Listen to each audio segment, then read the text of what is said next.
Okay, so is it worth starting a YouTube channel for most people today? And the answer is no. 1,052 long-form videos uploaded to YouTube in 10 years. It's been a crazy decade, and there's been so many things I've discovered by doing this with my main channel called Serum with 5 million subscribers. Now, I know this probably goes against everything everyone says these days about how YouTube has changed their life, even me. So if you run a YouTube channel right now, you probably disagree. But my answer still stands, and it's still a no. Why? Well, most people who start a YouTube channel have the wrong idea. And what I mean by that is a majority of those who start YouTube only care about how many subscribers their channel gets. And this sort of mentality is gonna make your YouTube journey a nightmare. If you were like me, you probably think that getting your first 1,000 subscribers is gonna be easy peasy. It's easy to say it out loud, but making it actually happen is a completely different story. When I first started, I thought I could get to 1 million subscribers in 3 years if I just stayed consistent. But the nature of YouTube is very demanding, and they want you to do trendy videos. They want you to be controversial.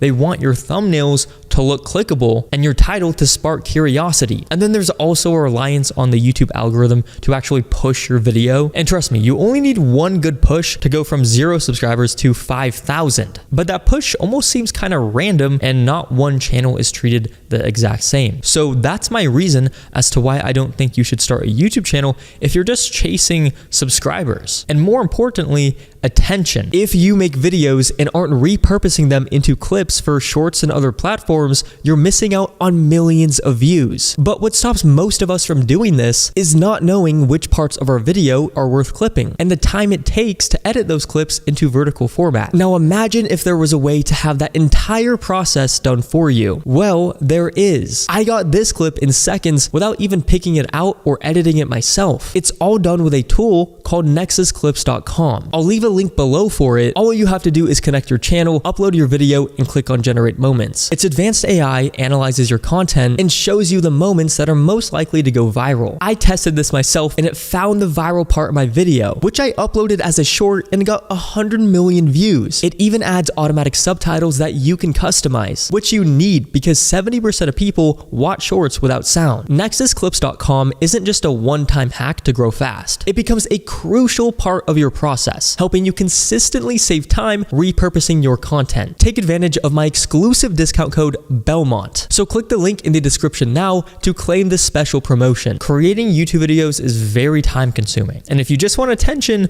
creating TikToks or shorts or reels is just so much easier. You're going to get way more views. That's where the fast results are at. Literally anybody can do it, but you're just not going to make money unless you build a strong community and know how to sell something and have a great product, which most people can't do. YouTube works more like a search engine. It's like looking at websites, except they're in video form. And well, what do websites do? They have a purpose, whether it's to promote your business or make yourself more contactable. It's a place for people to find information and for these sellers to sell them a product. Now, do you see any website owners who are super happy just because they have a ton of traffic on their site? No. They're happy with the traffic because it's creating sales and they're making a ton of money. YouTube works in a similar fashion.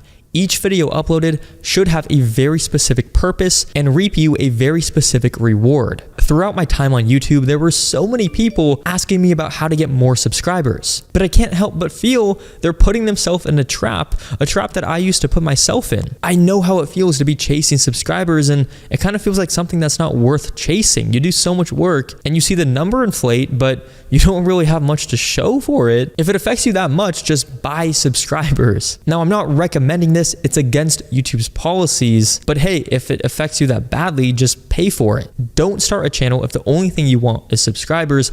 Ask yourself this question: how can my channel be labeled as successful if I hardly have any subscribers? That's something most people overlook. One of the reasons there's so much of an emphasis on subscribers is because it validates our success both internally and externally. When you start a YouTube channel, you want to prove to yourself and to others that it was the right choice, and logically, to show that, the subscriber number would be a great option. But that's the wrong way to view it. The right way is to track how much money you're making. So you can eventually do this full time. Money is everything. If you make a ton of money, then it's your full-time job and it's your purpose and you're going to be doing it for a long time. But if you have no money, you're not going to have enough time to record and put all this work into something that doesn't pay off. So the most successful YouTube channels to me are the ones making the most money, not the ones with all the views. And that's why you see me posting on this 30,000 subscriber Belmont channel instead of my 5 million subscriber channel, because I'm running an actual business that's helping people grow on YouTube. It's called the YouTube Growth Academy, where I arm my students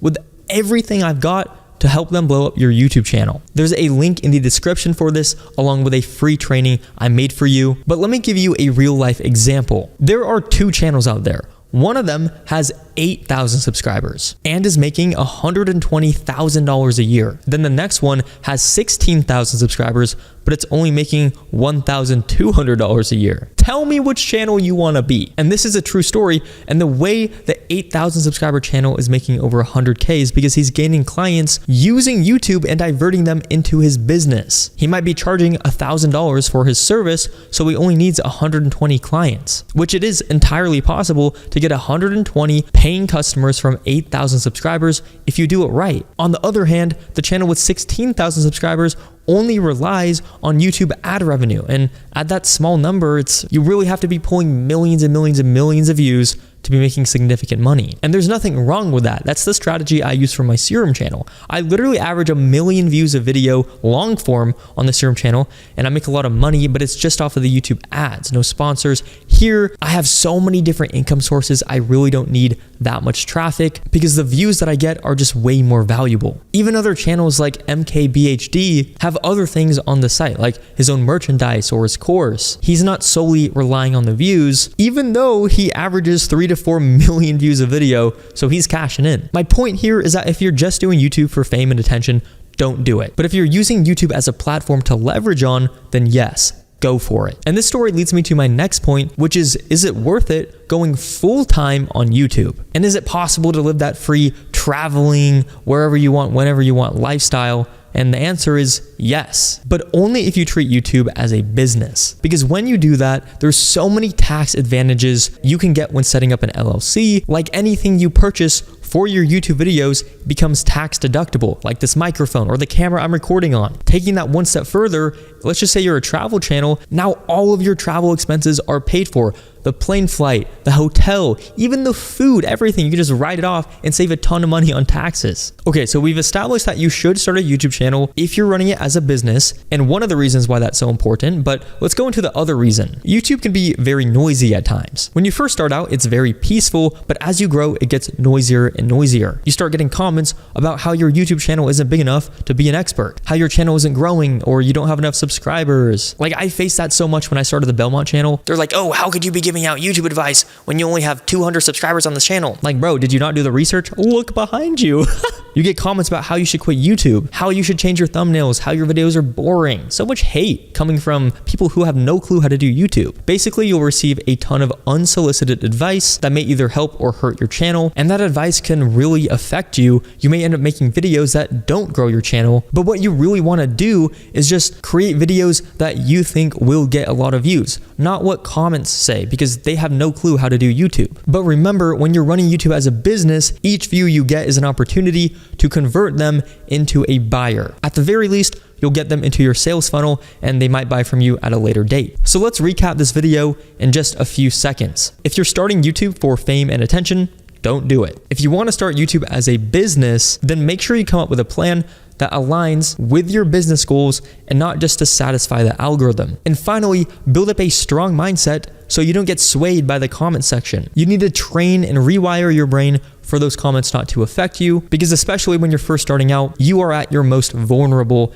and the likelihood of you quitting is like 99%. So don't quit until you've posted at least 100 videos. Those are the big lessons I've learned after posting 1,052 videos. If you want to learn way more, click the link in the description for the YouTube Growth Academy, or at least the free training I made for you, which is probably the best video you'll ever watch for free about how to grow on YouTube. With that said, don't miss this video on screen. I'll see you later.